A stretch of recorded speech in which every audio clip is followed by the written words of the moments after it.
ഒരു പുരുഷന്റെ ജീവിതം തകർക്കാൻ ഒരു സ്ത്രീക്ക് നിഷ്പ്രയാസം സാധിക്കും.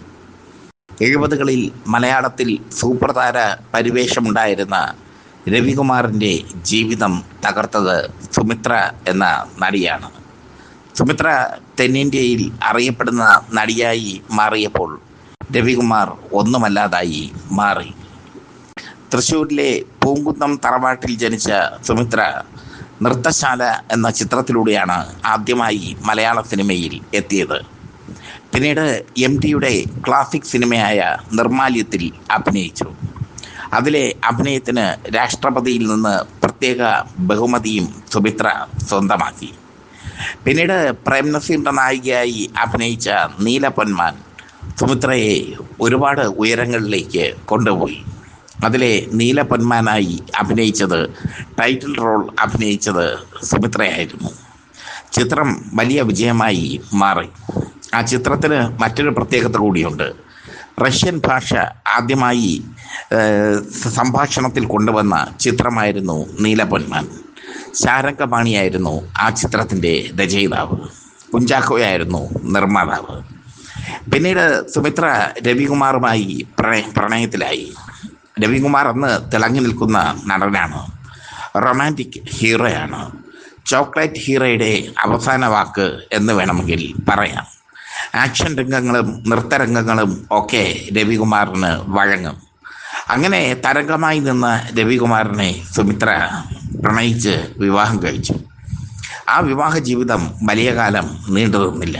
കാരണം ഒരു കാലഘട്ടം കഴിഞ്ഞപ്പോൾ സുമിത്ര തെന്നിന്ത്യയിൽ വലിയ നടിയായി. രവികുമാർ മലയാള സിനിമയിൽ ഒന്നുമല്ലാതായി മാറി.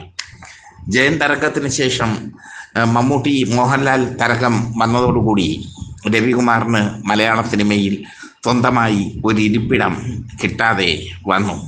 അങ്ങനെ രവികുമാർ മലയാള സിനിമയിൽ നിന്നും ക്ലീൻ ബൗൾഡായി മാറി. അപ്പോഴേക്കും സുമിത്രയ്ക്ക് രവികുമാറിനെ മടുത്ത് തുടങ്ങിയിരുന്നു. സുമിത്ര പ്രശസ്ത കന്നഡ സംവിധായകൻ D. രാജേന്ദ്ര ബാബുവുമായി ബന്ധത്തിലായി. രവികുമാറിനെ ഡിവോഴ്സ് ചെയ്ത് D. രാജേന്ദ്ര ബാബുവിനെ വിവാഹം കഴിച്ചു സുമിത്ര. രവികുമാറിൻ്റെ ജീവിതം അതോടെ തകർന്നു എന്ന് വേണമെങ്കിൽ പറയാം. D. രാജേന്ദ്ര ബാബു, സുമിത്ര ദമ്പതികൾക്ക് 2 മക്കൾ, ഉമാശങ്കരിയും നക്ഷത്രയും. രണ്ടുപേരും നടിമാരായിരുന്നു. ഉമാശങ്കരി ചില മലയാള തിരുത്തൽവാദി അടക്കമുള്ള മലയാള സിനിമകളിലൊക്കെ അഭിനയിച്ചിട്ടുണ്ട്. നക്ഷത്രയും അതുപോലെ തന്നെ തമിഴ് സിനിമകളിൽ ചിലതിലൊക്കെ അഭിനയിച്ചു. പക്ഷേ രണ്ടുപേർക്കും സുമിത്രയ്ക്ക് ലഭിച്ച ഒരു ഭാഗ്യം സിനിമയിൽ നിന്ന് ലഭിച്ചില്ല എന്ന് വേണമെങ്കിൽ പറയാം. ഉമാശങ്കരി പ്രഭുവിൻ്റെയൊക്കെ, തമിഴ്നാടൻ പ്രഭുവിൻ്റെയൊക്കെ ജോഡിയായി അഭിനയിച്ചിട്ടുണ്ട്. പക്ഷെ അതൊന്നും അവരുടെ അഭിനയ ജീവിതത്തിന് മുതൽക്കൂട്ട് ആയില്ല. എന്തായാലും സുമിത്ര ഇപ്പോഴുമുണ്ട് അഭിനയ രംഗത്ത് സജീവമായി. തമിഴ് സീരിയലുകളിലൊക്കെ സുമിത്ര സജീവ സാന്നിധ്യമാണ്. അമ്മ നടിയായും സുമിത്ര തൻ്റെ വൈഭവം തെളിയിച്ചു. സുമിത്ര കഴിഞ്ഞ കാലമെല്ലാം മറന്നുപോയി. രവികുമാർ അടുത്തിടെയാണ് അന്തരിച്ചത്. രവികുമാറിൻ്റെ മരണം വലുതായി മലയാള മാധ്യമങ്ങൾ ആഘോഷിച്ചില്ല എന്നുള്ളത് ശ്രദ്ധേയം. ഒരു കാലഘട്ടത്തിൽ തരംഗമായിരുന്നു അദ്ദേഹം. പക്ഷേ മരിച്ചപ്പോൾ അർഹിക്കുന്ന അംഗീകാരം അദ്ദേഹത്തിന് കിട്ടിയില്ല. രവികുമാറിന് ശബ്ദം കൊടുത്തിരുന്നത് പ്രശസ്ത സംഗീത സംവിധായകൻ രവീന്ദ്രനായിരുന്നു എന്നതാണ് മറ്റൊരു വൈരുദ്ധ്യം. രവീന്ദ്രൻ അക്കാലത്ത് സംഗീതത്തിൽ അവസരം തേടി മദ്രാസിൽ എത്തിയതായിരുന്നു. ഗായകനാകാനായിരുന്നു രവീന്ദ്രന് ആഗ്രഹം.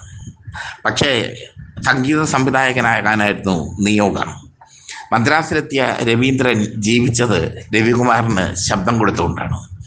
രവികുമാർ സംസാരിച്ചതൊക്കെ രവീന്ദ്രൻ്റെ ശബ്ദത്തിലാണ്. രവീന്ദ്രൻ പിൽക്കാലത്ത് തൻ്റെ ആത്മകഥയിൽ എഴുതി, രവികുമാർ എന്ന നടനാണ് തൻ്റെ കുടുംബത്തെ കുറേ കാലം അന്നമൂട്ടിയത് എന്ന്. അത്ര തിരക്കായിരുന്നു രവികുമാറിന് അക്കാലത്ത്. നിരവധി സിനിമകൾ, പ്രേംനസീറിൻ്റെയും ജയൻ്റെയും ഒക്കെ സിനിമകളിൽ ഉപനായകനായി രവികുമാർ അഭിനയിച്ചു. നായകനായി അടവുകൾ 18 അടക്കമുള്ള ചിത്രങ്ങളിലൊക്കെ അഭിനയിച്ചു. പക്ഷേ സുമിത്രയുമായുള്ള ബന്ധം രവികുമാറിന്റെ കരിയറിനെ തകർത്ത് തരിപ്പണമാക്കി എന്ന് നിസ്സംശയം പറയാം.